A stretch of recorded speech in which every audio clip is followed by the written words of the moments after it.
Oh,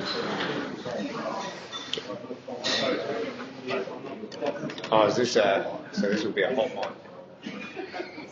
So we're going to be careful what we say. Yeah. Gotcha. So what's your language for? Yeah. What's your language for? I think it's a little bit early, but I think we can jump into that. We're flexible at Business Gawler. So welcome everybody here to the 2025 Mayoral Forum. Obviously a by-election has been triggered and we have three candidates who are presenting themselves. I'll just run through some of the housekeeping, just let me know if that's, is that okay? That's all right? The noise bill? Yep, thank you. Housekeeping, the toilets and the exits are all clearly marked, toilets are over the back there. And I'll talk through the format. The format will be a presentation from a randomly selected order of our three candidates. They have 7 to 10 minutes to present to you and explain to you why they should be selected over the other candidates. Also, once we've finished that particular part, there were some requests out for some questions that were provided by those online. And I've obviously removed the obvious one, why should we select you as the Mayor? Because the opportunity, that is basically the answer to the first presentation. Well, I'd hope that that's what they're able to do.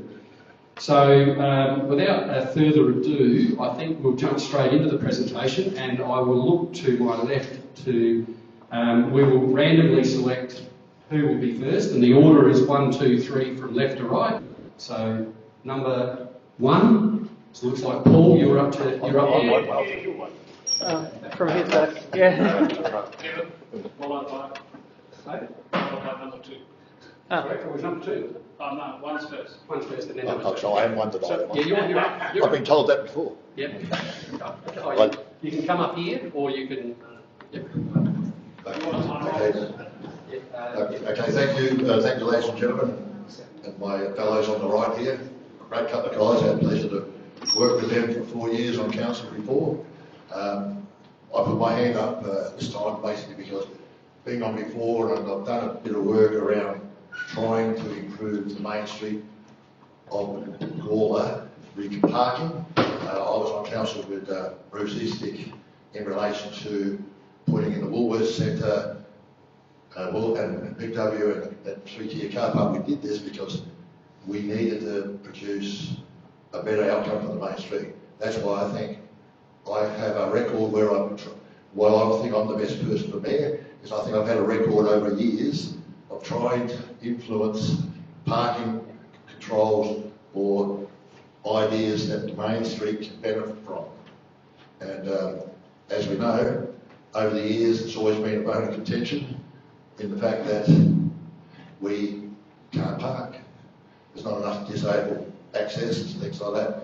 I'm not saying the past mayors have not tried to do that. Over my 4 terms on council, we had some great ideas put up by the business groups, the mayors, Brian's here, ex-mayor as well. We've all gone through the motion of trying to fix it. I think I've been around that long. Some people say too long, but I believe I can do the job in relation because I'm now not working. I think Nathan's done a marvellous job in his capacity at the moment, but I think I could help him. These 2 guys are already on council. I think as a mayor, I can use their influence and help me as a mayor do a better job than some other previous mayors have done. Not saying the last mayor didn't do a good job. My thing is the fact that I've always loved the town. I've been the store of the town for years. I've done charity work. I've helped out. I'm a welfare and pensions officer for veterans. I've been to Business Hospital, and we are the face. The mayor's the face of Gawler, and as we all know, the mayor's only as good as his councillors. And I believe at the moment we have some excellent councillors. We don't always agree with what they do, but the leadership role of the mayor is to project what the council talks about, and I believe that I can do that. I think I've been around for a fair while, and I know how people think about things. We don't always agree, and I've been on my Facebook page this last couple of weeks, have been given some advice that's not very nice, but think we all get that opportunity to say yes or no. But my reason for standing for mayor was I have been here in this town for 47 years. I love heritage. I like to try and preserve the heritage of the town, because my family on my mother's side goes back to Gawler to 1856 when they got married at St. Peter's Paul's Church on the hill. And I remember coming here as a kid back in the 50s. There was a very vibrant town there. And at the moment, I keep getting told now that Gawler's not a place to go to anymore, it's a place to go through. Well, as a mayor, I would try to change that perception. To me, it's a great place. I've brought up 3 kids here, and it's been great. And grandkids, it's one of the best areas, I believe, in Adelaide to be in. We've got some great areas of entertainment. We've got some great schools. I think the mayor, as a mayor, I would try and promote us as law. I have a good knowledge of law, as I'm a paralegal as well. I did a course at Adelaide University back when I was an old fella, I was 39, 43, and I have that knowledge as well. And I think that my presence, even though sometimes people won't agree with me, I think my presence as the mayor would be a good asset for the town. And I'm not a long-winded person, so I'll say thank you very much, and that's all I'm going to say at this time.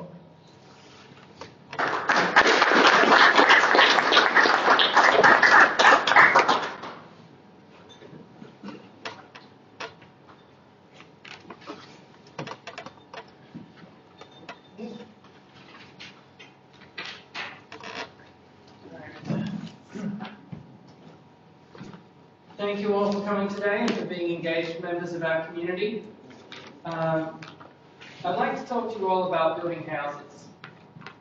I'm not a carpenter myself. If you're looking, there is a great one over there. But I have been taught a little bit about home building by the world's most famous carpenter. That is to say, I learned it in Sunday school. And it's always stuck with me since. It's from the Gospel of Matthew. Therefore, everyone who hears these words of mine and puts them into practice is like a wise man who built his house on rock. The rain came down, the streams rose, and the winds blew and beat against that house, yet it did not fall, because it had its foundation on the rock. But everyone who hears these words of mine and does not put them into practice is like a foolish man who built his house on sand. The rain came down, the streams rose, and the winds blew and beat against that house, and it fell with a great crash. In other words, nothing is more important than our foundations. And for a council, our community is our foundation. And historically, this has been a major struggle for us. I'm up here today with Nathan Shanks and Paul Little, each running for mayor, but our relationship isn't one of opponents. They are colleagues who have a keen interest in making our town better, who've put themselves in the public to spotlight despite any criticism that they might get. Now, our main opponent in this election is much scarier. People mistakenly think that the last mayoral election was won by Karen Redmond, but the fact is, even after all preferences were counted, she ultimately finished up with the votes of only 14% of our eligible voting population. That means our true opponent, who won a sweeping supermajority at that election, is the candidate who took 66% of the vote, apathy. 2/3 of the people in our town took their ballot and threw it in the bin. Now let's talk about foundations again. I just want to ask you this one question. Is that the sign of a structurally sound house? Are our current foundations as a council built on rock or on sand? I think the answer to that is pretty obvious. So how can the leadership role of mayor best work towards addressing this? That depends on what type of organisation you think the council is. Is it top-down, like a corporation or a kingdom? In that case, low participation on its own is not really a problem. You just need to hope that every time we have an election, we'll always have the right talented individuals to plug the gap. And if we were to accept this underlying assumption that our community will remain unengaged, and so this approach is the best compromise, then naturally when we look around for a leader, we would ask, who would be the best corporate CEO? Who would be the best fit to be king? And now, look, Brian Sample over there once called me the king of Facebook during a council meeting because he says his wife can't stop watching my videos, but I'm not here to run on a top-down platform for leadership because I take a very different view on what a council is. If we could flip this all on its head for a moment, I've always seen the council at a more grassroots level as essentially being the Gawler community's union, an organisation that becomes stronger as the people themselves organise. That's why the focus of my campaign hasn't been on what I'm doing, but on what the people of Gawler are doing. I've been working to support them in taking that next step, in getting more involved. And now they're starting to tune in, they're becoming more educated on council matters, they're making the decision to vote, often for the first time.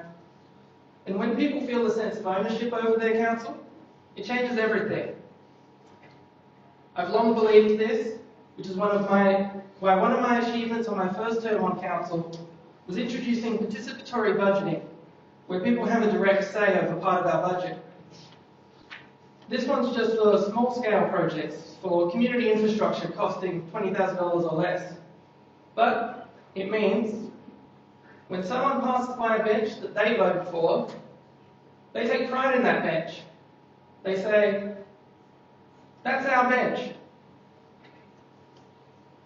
And to create that change in mindset, the skill set required of a leader is closer to one of a volunteer coordinator or a community organiser.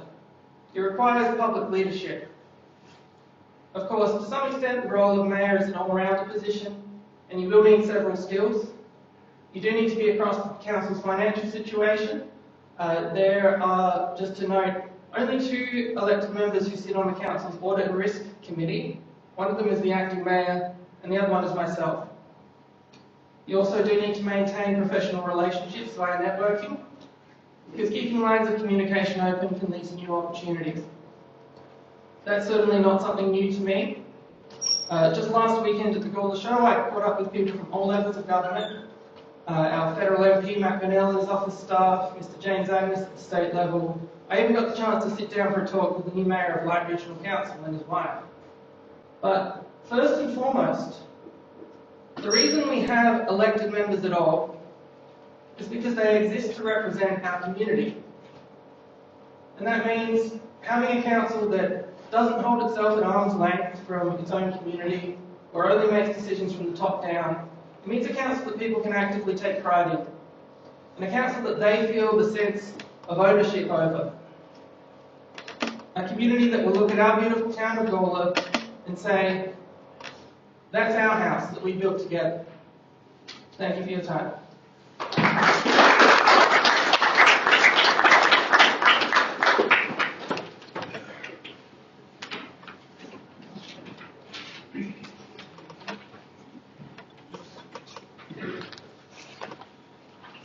Thank you very much, and thank you to my fellow candidates. I've really enjoyed the fact that we actually all just get along because we all have the same sort of passion for our community. So my speech is slightly different tonight, which does give you a good range of choices in your candidates, which I think is a good thing. So good evening, my name is Nathan Shanks. I'm a husband to a hard-working nurse. I'm a dad of 2 little girls, a builder by trade who's been privileged to serve as your acting mayor for the last 20 weeks. If you'd met me, a 25-year-old version of me, the tradie running a small business, finishing a house in Williston and struggling to pay the bills, you wouldn't have found someone thinking much about local government. In fact, it actually felt really distant for me. Since being elected in 2018, and especially since stepping into the acting mayor role, I've learned it's anything but distant. Local government is the netball courts on Saturdays, It's the playgrounds on Sundays, it's the roads you drive on Mondays, it's the planning decisions on Tuesdays, it's those pesky rate notices on Wednesdays, Thursdays in the library and Fridays in the swimming pool if the temperature's right. But it's close, it matters. Back in 2022, I said something that I still believe today. As Gawler ratepayers, this council is our company, and you are the shareholders. We are the shareholders. You choose, we choose who sits on the board. When we expect value, honesty and delivery. This by-election isn't a reset. It's about continuity, stability through to November 2026. We've begun the rebuild. New leadership, new culture, clearer priorities, better collaboration, and the real choice now is whether or not we keep a steady hand to finish the job, or we change direction mid-project and lose momentum to a learning curve we don't need right now. I bring a builder's mindset to the job. Being mayor isn't a title to me. It's about sequencing the work, coordinating partners, holding the budget line, and getting the site to practical completion. Safely and on time and on budget. While bringing our community along for the journey, of course, transparently and consistently. I bring a builder's mindset to the job, and I don't shy away from that. So what we have started to do, we've lowered the temperature in the chamber and we've raised expectations. We've kicked off a genuine regional coordination because roads, health, jobs and growth don't just stop at boundaries. And when we speak in one voice, Gawler gets heard. We're getting growth ready. Concordia, Roseworthy, the southern rural areas and others ramp up. So road infrastructure, ovals, courts and open space aren't afterthoughts but built into future planning. We're tightening finances. Families are doing it tough, so council must be disciplined too. Stick to the plan, choose good debt that actually delivers and chase external funding so the whole load isn't on households. And we're backing the local economy. Less friction for small business, quicker, sensible approvals, reactivating spaces so jobs grow locally and the rate mix doesn't fall so heavily on residents like it has in the past. In a by-election context, the mayor's job is to keep the ship steady, keep the team aligned and keep the pipeline moving. No drama, no drift, no personal politics. Lead councillors around clear priorities, support them, advocate hard with state and federal partners and be straight with your trade-offs and timelines with your community. Between now and November 2026, if you give me the mandate to continue, I'll focus on 5 things. First, the basics, measured and public, so you can see what's scheduled, what's done and what's next across roads, paths, trees, social infrastructure, toilets and the like. Second, growth-ready infrastructure, looking in and locking in those funding partnerships and sensible staging for those sport and open space upgrades that we need now. Safer crossings and path lengths where families actually walk and utilise, like mine, while also advocating for the bigger link road connections we all know we need right now, even if they do sit in neighbouring councils. Third, value for money. Every project tested for need, impact and whole-of-life costs, with external dollars on the table where possible. Fourth, a lift of that local economy. Cut the red tape that slows good projects, support Main Street activation, and grow the commercial share of the rate base so the burden is fairer, working closely with our administration, while also working closely with our administration and keeping a clear line of sight on our new economic development officer. And fifth, transparent advocacy, regional positions taken to the Minister with one voice and reporting back to you to see the asks, the wins and the next steps. I hear what many of you say. We're tired of the noise, just get it done. Same here. My style is head down, sleeves up. We can debate in the chamber when we must, but once a decision is made, we execute it as one team. In the real world, the scoreboard is road surfacing, a funded facility, a safer crossing, a grant that we land, not who argues best in the letter to the editor or in the comments section on Facebook. Why me? Because I bring a young family's lived experience, because a builder's discipline fits the moment we are in right now. Plan the work, work the plan, and finish the job. Because I've shown I can collaborate across differences and still deliver. And because I won't overpromise, I'll give you honesty, hard work and results you can actually see. This is your company. You are the shareholders. This by-election decides whether we keep momentum and stability through to November 2026 or hit the reset mid-project. If you want continuity, not a restart, not a learning curve, back me to finish what I've begun. It's your call. I'm grateful if you choose otherwise. I'll still be here. I'll still be the bloke rolling up his sleeves for Team Gawler because my girls are growing up here too and I need to get this right. Our vote, our town, our future. Let's finish the job properly together. Thank you very much.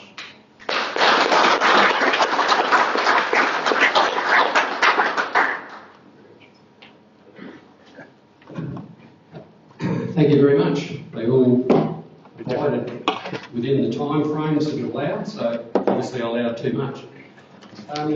What we'll move into now is we'll have some supplied questions that have been looked through, and admittedly some of them were probably answered within the process, which was why you thought we should be there. There was a few of the ones that were put towards us.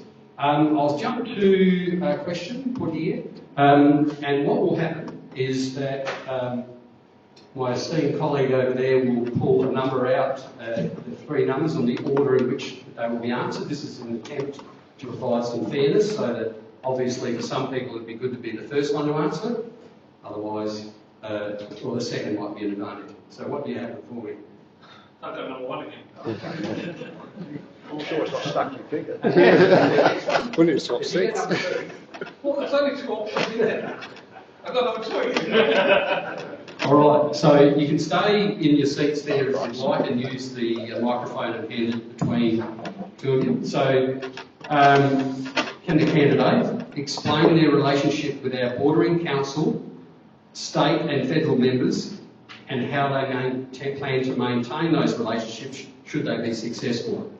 Also, why is it important to keep those relationships? Bit of a Dorothy Dixon, but fire away. Oh, I just turned it off, sorry. Yeah, switch. Well, I don't know if people know I'm a JP at the moment. The work out there, I've been office for Tony Piccolo, I had for the last 8 or 9 years off and on. So I've always had his ear. I was on council with him as well. Matt Burnell, a good friend. I've at the moment doing deals with him in relation to welfare for veterans. And we've got the Veterans Hub starting up down in Elizabeth, and we're hoping to move up here, as Nathan knows. We're supposed to be looking at a situation around Tipper Road and all that. I've always had a good working relationship with politicians, in relation to the previous Bruce Eastick, which is the other side of the coin. I've known Bruce for a long time. When he was a local member, I was a local cobber here at the time. We got on quite well, and when he was my mayor, I've always been able to liaise with him. Him and Tony are easily approachable. I mean, able to talk to both those guys. And Matt Burnell, I find him very approachable as well. I have a good working relationship with him through the OSL, and I believe that that's one of the main functions of the mayor. I mean, consequently, the councillors make the decisions, but the mayor, like Nathan says, is the one that has to project what the council wants. And I think you need to have a good rapport with people in politics. If you don't, you miss out on funding. And I think because of the growth of the area now around Gawler, which we've had for years, to do that properly, to make road access, get funding to have access and stuff like that, I think is a top priority. So thank you. Thank you, Paul. So if you now hand to Cody to answer the question, and just a reminder, which I did explain, was that each question no longer than 2 minutes will give you a ding at the 90-second mark. Thank you. Okay.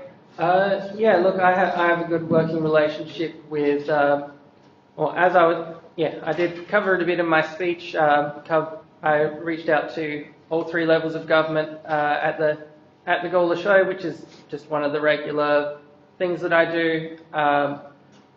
I think it was, and the only reason I couldn't talk to Tony is he wasn't at the show last weekend. I believe there was a community cabinet in Clare.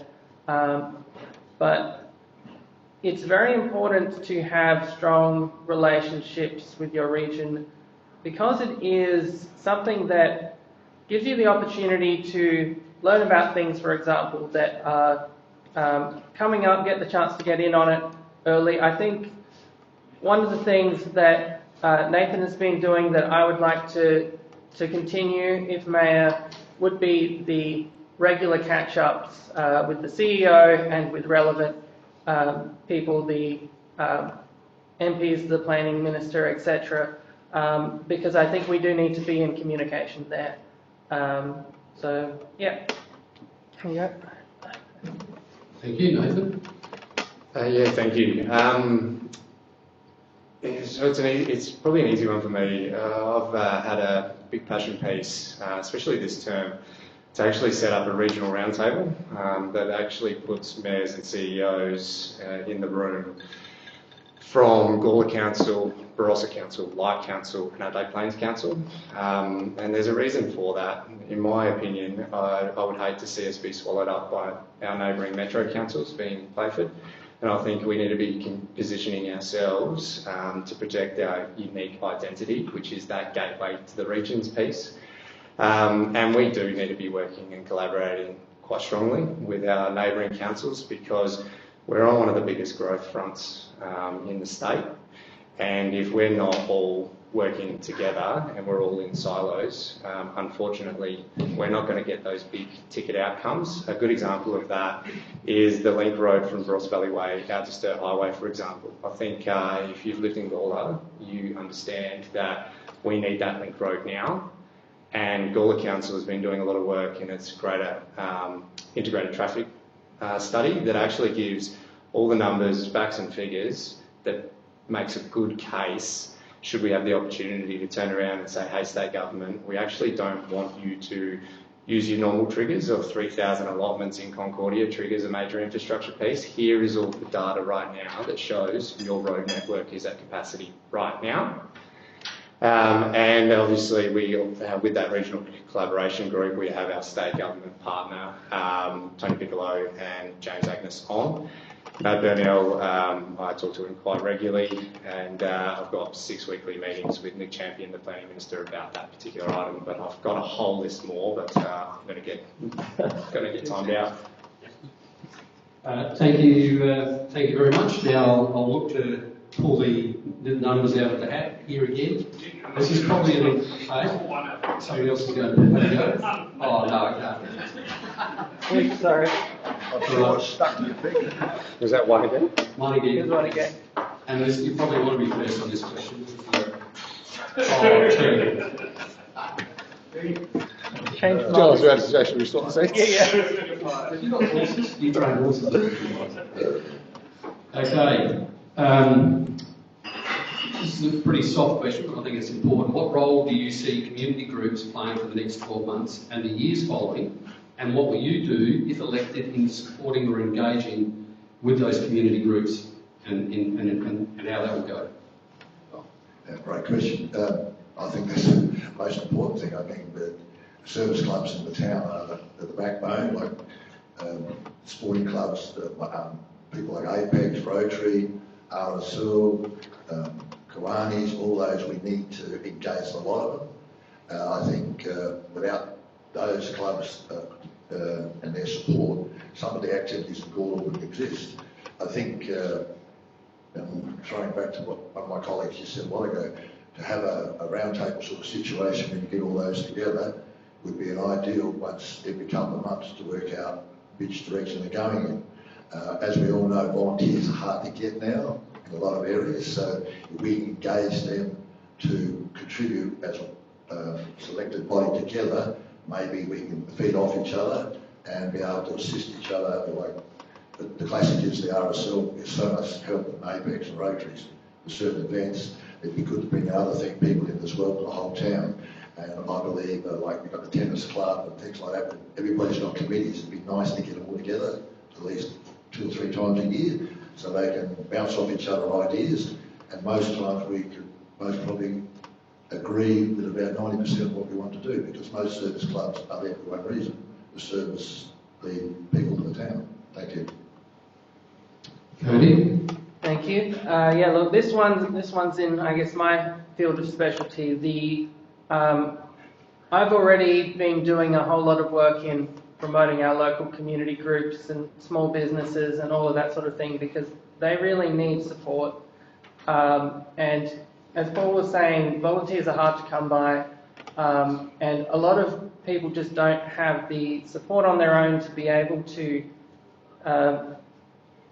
get the word out there, or they may have no one that really specialises in social media or anything like that. And so when they're trying to get new members or when they're trying to promote local events, they really struggle. And I think we could really have a role in helping these community groups boom with a lot of support, promotion, and then talking through them about opportunities. For example, our youth advisory committee does a lot around sports sponsorships and all of that sort of thing.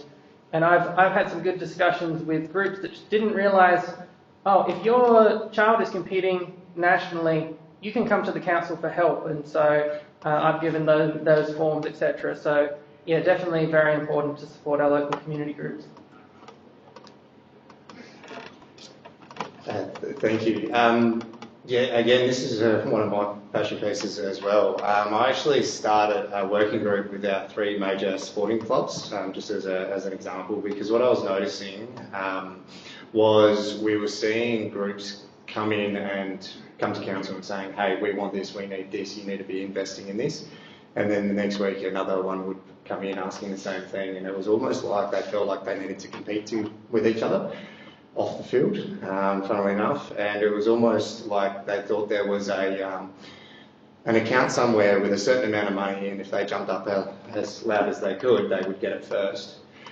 What we're able to do by bringing all these groups into a room and starting a working group that features our state member, the presidents and their 2 ICs, and the elected members that were keen to join the group. It actually puts us all in a room, and the cross-educational piece has been great. The understanding of now how council budgets work, and then how they position themselves to jump at the opportunities, partner with council, understand what it is they need to do.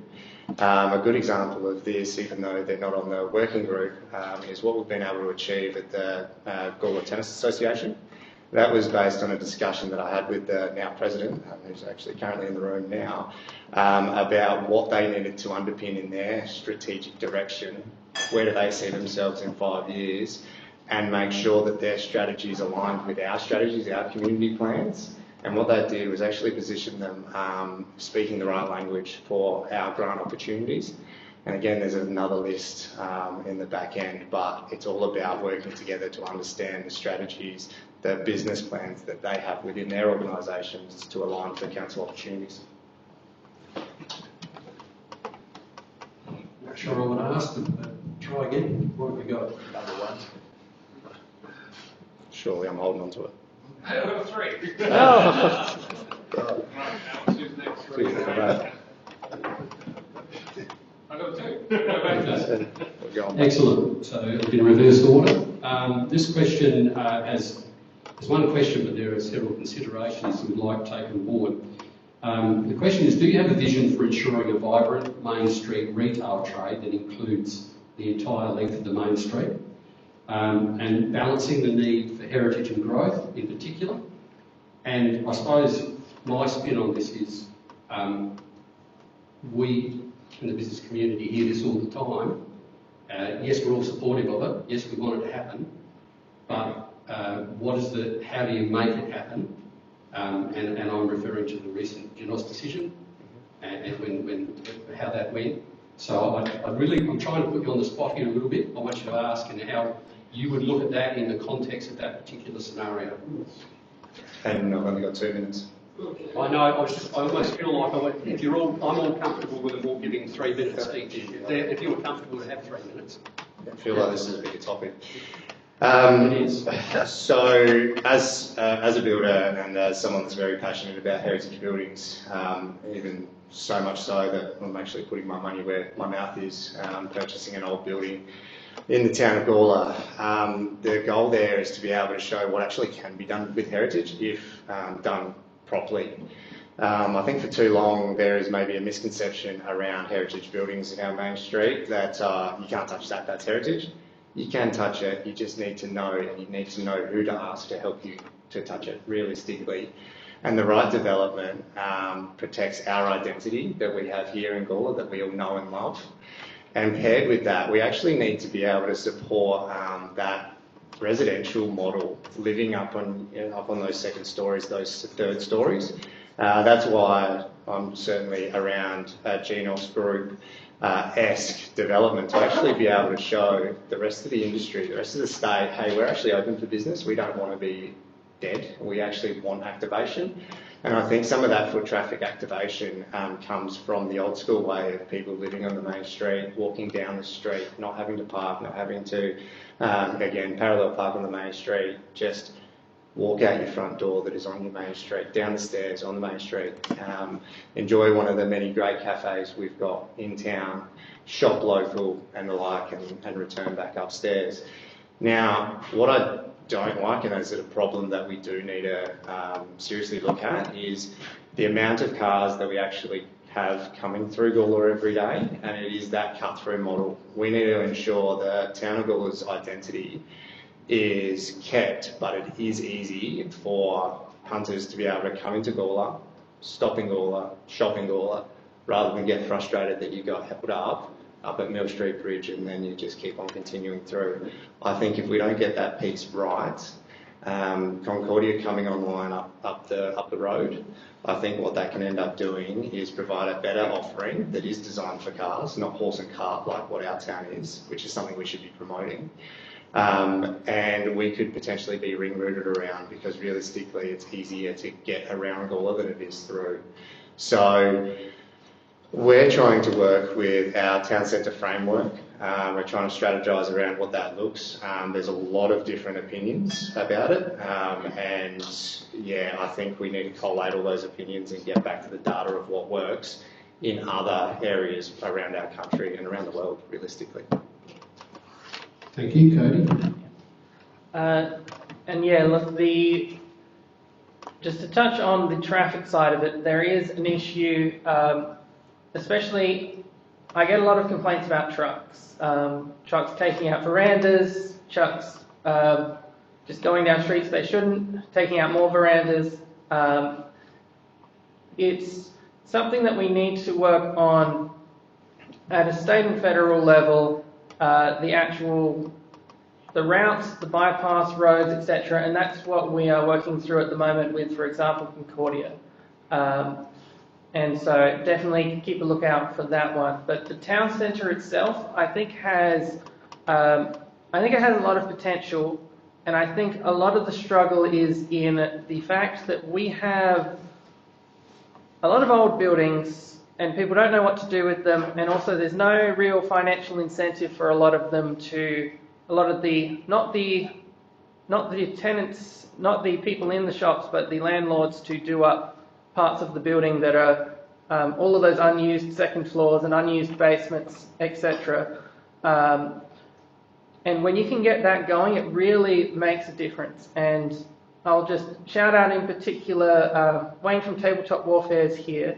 If you go into their store, it's actually about 3 times larger than you think it is, because they've done up the entire second ground floor there, and it's not just of their shop because it's all one building shared with Tony Piccolo's office and the furniture store. It's the upstairs of all 3, and they use all those as rooms. And they've also gone through all the way to the back recently, and that was something that I was working with them on sorting that out, because basically there was an extension to the back and staff came back and said that triggers a car parking contribution fund. And so we had to say, all right, well, how can we make this a bit more sensible, where we're not just stopping people from developing extra areas on our main street, and ended up being a situation where sort of some car parks were taken out of the furniture stop, I believe, and then it was sort of rearranged, but we managed to work through that one. And also just some other issues, like I moved the motion to get the multi-story car park times changed on that one. So yeah, like I think there's a lot of, if you just go walk around local businesses, you will find a lot of them that have these issues. Sky These Cakes here also has dealt with a lot of issues with their heritage building. It's an old cinema, huge ceiling. They didn't have air conditioning, and so during the last summer were basically cutting their hours in half of being able to work. Oh, sorry, I'm going over time. There you go. Thank you. Paul? Can I just say ditto? What I said earlier, my opening thing, I've been on council a while, and we did develop car parks, car spaces to try and assist the people in the main street for their businesses. But as one of my colleagues here said, the town was built for horse and carts, but we had to try and get out of that mindset. So we put car parks to the rear of the main street, but some of the accesses aren't, I believe, properly graded for people with disabilities, wheelchairs and things like that.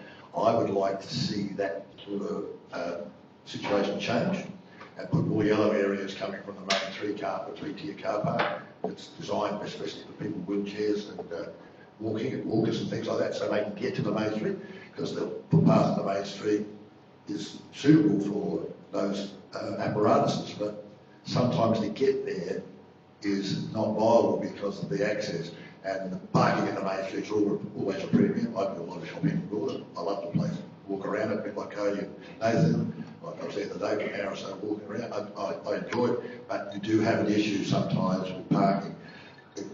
Most of the businesses there are doing the right thing. You can see the upgrade of the verandas and some of the shop fronts, so they're doing their bit.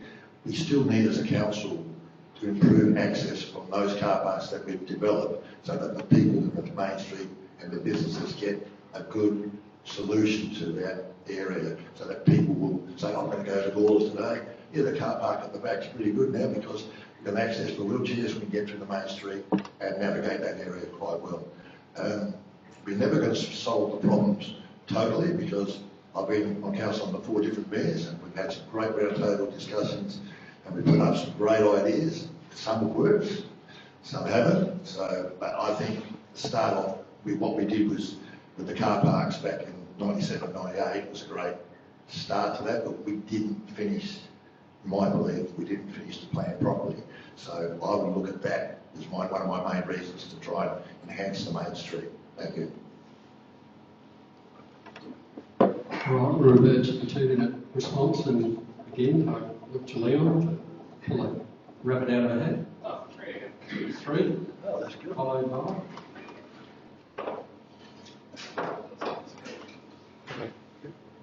Oh, there you go. Okay, 3, 1, 2. Okay. The question, it's more, what is your solution to, you've espoused your visions and your ideas in your first part of your discussion. What is your solution to progress your ideas, noting that the role of the mayor is as a leader and you don't actually have a deliberative vote in the chamber? Talk to us about how you would handle that situation. So we're talking about solutions in the mainstream? More about your vision, what you put to us. So they're all your ideas. Your 5 points. How are you going to? Oh, sorry. How are you going to do that when you're the mayor and you're no longer directing motions and so forth? Yes, copy. Yes, it's been an interesting transition for me, because I've only ever known how to debate. So to play that umpire role has been quite eye-opening for me. That said, management and leadership is not something that's new to me. If I am not leading our millions of dollars worth of projects properly, the results are not a good thing. But I guess put more simply, it is about that building of relationships, and whether that's within the chamber, whether that's within the community, and whether that's within the levels of state, federal government and any other stakeholders. Mayor, in my mind, and something I'm certainly doing as we speak, is making sure that we understand what council's vision is, and you're able to spruik that vision in every single room that you can get into as mayor. And some of those solutions need to be driven by facts and data and business strategies that are underpinned in our long-term financial plan. But it all starts with our organisation, and our organisation having a quality improvement mentality is what actually gives you the confidence as mayor to be able to spruik those ideas and advocate very strongly for the things that we all know we need. Again, that example of being able to call up Bin Lange across the border and say, hey mate, what is it you need from us to support you in your pursuit to that link road before we start getting the population growth? What is it you need from us to support you with your social infrastructure upgrades so that when it's our turn, you're backing us in because you understand the regional outcome that this will give us? So I guess it's my quick summary, but yeah, it could go on for a lot longer. Thank you, Nathan. Paul? Yeah, like Nathan, in my working life, I was still one officer in the army when I had to supervise up to 30, 35 people. I'm used to being in command in those areas. In the police force, I ended up as a sergeant in Elizabeth, where I was in charge as a station sergeant of about 300 police officers. I've been on the hospital board here as a director, where I've had to discuss things with people. It's sometimes hard, like Nathan said, that you haven't got a say. You're the one who has to make the decision then. But I think it's mainly, as the mayor, you're the front person. The councillors make the decision, and sometimes you don't always agree with those decisions, but you've got to present their decisions correctly to the ratepayers, so that they think, well, that's what the decision is, and that's what we should. Man management has always been hard. For some people, I've always found it relatively okay. As a president of the RSL a few times, I'm an advisor to the state government for the RSL at the moment, for the Rossa region. So I'm used to talking to people and listening to their wants, and not one things they don't want, but it's basically, for me, it's getting together all people together, like we said before earlier, all the service clubs and everything else, and have a leadership role and try and direct them in the position that benefits the town and plus benefits their organisations. And the mainstream, as we mentioned before, is part of that. Listen to the business people, bring them along the journey, make sure you don't tell them what to do, you listen to what they want, and try to direct them where you think is the correct way to go. Thank you. Thank you. Go. Thank you. So, in terms of the things I talked about in my speech, a lot of them don't require a deliberative. They are extensions of the mayor's role as the official spokesperson of the council. I think we need to get across a few things that currently are not getting across. I think we need to, for example, say the rates. A lot of people still do not understand. They don't associate themselves with the rates. They don't say that's our stuff that's happening. They say it's our money being spent, but they don't see the benefit. And so there's a lot I'd love to do with communication, being able to get on the official, Town of Gawler Facebook, live stream with the CEO, answer questions for 5 hours. The CEO hasn't heard about this until now. Get through a lot of these things that build up, the resentment that builds up in the community because people don't feel like they know what's going on, and be able to work it through so that we can say, how are your rates spent? All right, here's this happening this year, here's this happening this year, here's this happening this year, in manageable, short, to the point ways of getting the communication across. So I'd really love to be able to make it so that we're not just having only a few responses to the budget, and the only responses to the budget are people who heard the rates are going up. I'd love it if we could have a really engaged community, and that's what I'd really love to do with that platform of man. Thanks very much. I think it's interesting, the questions that I had, a lot of them crossed over and you covered on various segments of those, and the opportunity will now exist when we go to a supper where you can mingle and you can ask a specific question about car parking, which was a question in here that I'm sure you all would have said the same thing, that we're going to get more car parking. It's just how it occurs. So one thing that I will give, everyone gets 1 minute, and we'll do the 3, 2, 1 again. That's their final spiel to the people here and while we go out the bunyip, I'm sure, to say why, after all of what we've said and what you've been asked, why they should select you as the mayor. So the first one up is? 3. 3. Jeez, now we're going the other way. Times 2. of turns. It's hard to sum up the role in a minute, but I'll do my best. I guess, put simply, the role of mayor is not something that I actually put my hand up for originally. It was a role that I got by default because I was the deputy mayor at the time of Karen's retirement. That said, my ability to hit the ground running, I think has been well received by my colleagues in the chamber, by those that we work with in the community, and realistically all that ended up happening was the relationships that I've built as an elected member, not for votes because it's the right thing to be doing, have been quite complementary into my management of the role now. And what we're actually starting to see is collaboration that we've never seen before. And that collaboration is something that's going to set this council up. Alright, so I guess I'll cover on one of the things that I sort of cut out of my speech because it was getting too long. In 14 months we're going to have another election. And what will decide the future of our council is what will the makeup of that council chamber look like? And will it be made up of a demographically accurate representation of Gawler that's full of informed people who are taking an interest? Will there be a reversion back from this current imbalance of, I believe, 9 men and 1 woman on the council, for example? This will require engagement with the community, and I think I can set us up best for that election in 14 months. Thank you, Paul. Yeah, I think I've proven over my 47 years in Gawler that I am capable of leadership roles, both in my working life, being on council, being deputy mayor a couple of times like these gentlemen have. I was acting mayor in 2019 when Karen Redmond went away overseas for 7 or 8 weeks. I've done the role. Like I said earlier, I get on well with politicians.